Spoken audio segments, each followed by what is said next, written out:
Hello explorers, and welcome to this video talking about the health and safety aspects of the Pandora Star light machine. If I'm sure you are aware, this is the Pandora Star light machine, a little bit more close-up version down to your bottom right there in the bottom corner.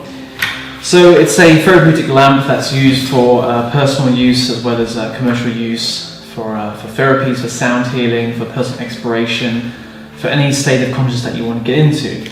Now, most important thing to understand about the light machine, the Pandora Star, is that it's using light, flickering light technology to enter people and yourself into sustained states of consciousness, accessing sustained states of brainwave activity, which is suitable for anything you can think of. So any sort of consciousness that you can get into, such as like sleep, deep rest, meditation, you can sustain yourself into a desired state of consciousness by using flickering light. Now, flickering light has been around for many, many years, for thousands of years, for using flickering light to induce different states of consciousness. Now, you think thousands of years, how is that possible? Now, the first light machine was first discovered using a fan, a series of fan edges under the sun, and the flicker rate from the sun, from the fan propellers of like something like you could spin, would induce different states. So it's interesting to know about the health and safety of the Pandora Star light machine, because you can put yourself and others around you at risk if you do not follow the procedures carefully. And it's also very important to know that everyone's level of sensitivity is completely different. Now, people from all walks of life have different levels of sensitivity depending on sound, light, sensitivity to skin, emotions, the list is endless. So firstly, let's have a look at the telltale signs of seizures, of people who are prone to seizures or epileptic fits, people who are not quite stable or conscious during those episodes. Now, there's an array of different types of seizures that are out there. We're not going to cover all those right now. It's important to understand your safety regarding the Pandora Star light machine.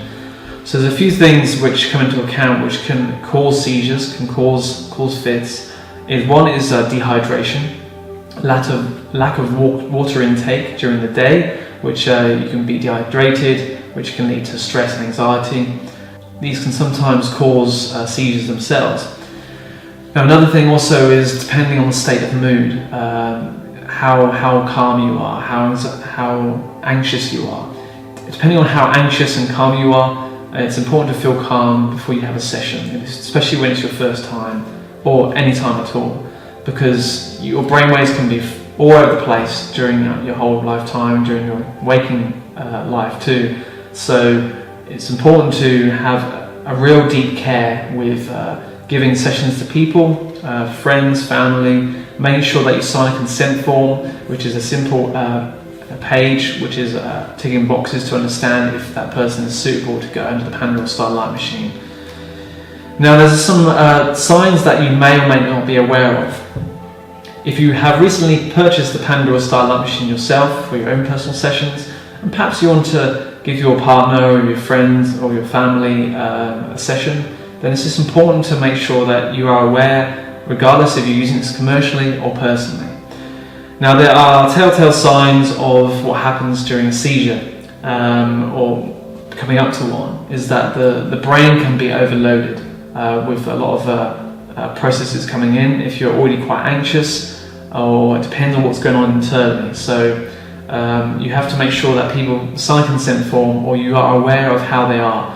If they've had any operations on their brain or around their head in the last sort of couple of years, or any time during their lifetime, any illnesses, diseases internally, it could be such as anything to do with cancer, tumours, brain injuries, anything they like, because this can impact the person's health.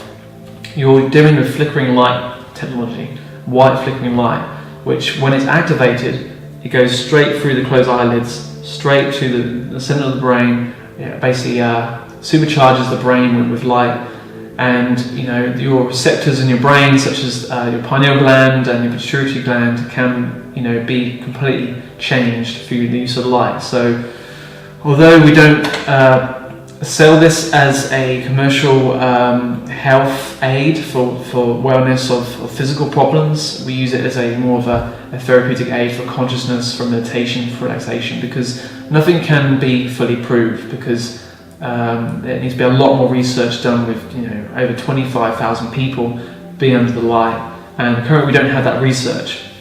We would love to do that research. If you are able to help us send some links and some guinea pigs, then we can do that process.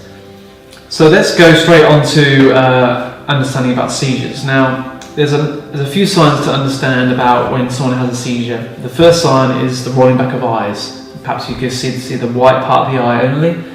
Sometimes there's a flickering of the eyes, like that someone is getting a reaction against the light. That's another sign. Another sign is the person's eyes are rolling back, or they are going left and right.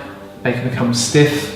Some shaking, any jolting. So a typical jolting of like when you've probably experienced this yourself when you're falling asleep and you jolt. This is a different one. It's going back. It's going into a little bit of a spasm. So watch out for spasms. Watch out for eyes rolling back. Watch out for any sort of blinking or twitching of the eyes, which can be a big sign. And just be aware of any of these impacts at all.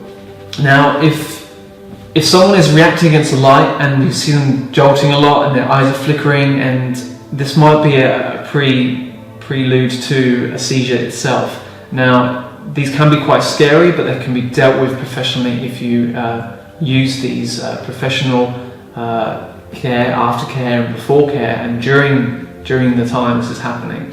Now, when the person's eyes are probably flickering and you're seeing signs that someone is acting abnormally like they don't normally do, they're not very conscious. A few signs is their eyes might be rolling back. You might see the whites of the eyes only. You might see them judder and spasm and jolt. They might speak to you but not be quite present. They might keep opening up their eyes. They might actually want to get up and look around. That means they're not fully conscious. It's like a sleepwalking sort of scenario. Now, when that happens, if you see any of these signs, best thing to do is do not turn the lamp off at all. That's right. You heard me correctly. Do not turn the lamp off. Leave it on. Leave it flickering or whatever it's doing. Cover one side of the eye, one eye only. What this does, it shuts off the electrical storm that's taking place on one side of the brain. And just hold your hand over their eye for a minute or two, and then you can turn the lamp off. You can switch the lamp off and then speak to your client if they are conscious enough, get them to calm down. However, during a seizure, they can be quite scary, but understand that you have no control about this during that period.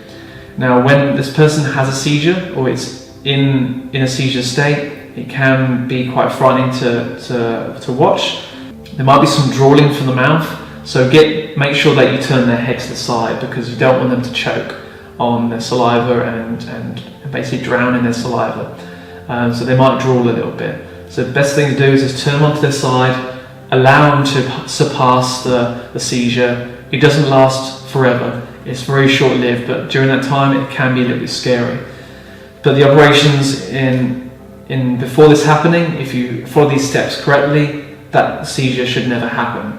Make sure you always keep a close eye on first-time users during the lamp, especially the first time they go under it, and just watch them and make sure that they're happy. Be present with them. If you notice any quick signs of them twitching, reacting against the light, then use the hand over the eye just to shut off one part of the brain. This cuts out the electrical storm, which has been overcharged with the brain itself, and just turn off the light after a few minutes of having your hand covering their eye, and then turn the lamp off. Get them to relax. Depending on if they've had a seizure or not, if they've had a bad episode there, they may take some time to come around. It will take some time. It's just the brain's being overstimulated, it's overfired, too much is going on. This is just down to the personal. This is down to the person's individual only. So it can be quite scary and frightening, but it does get better.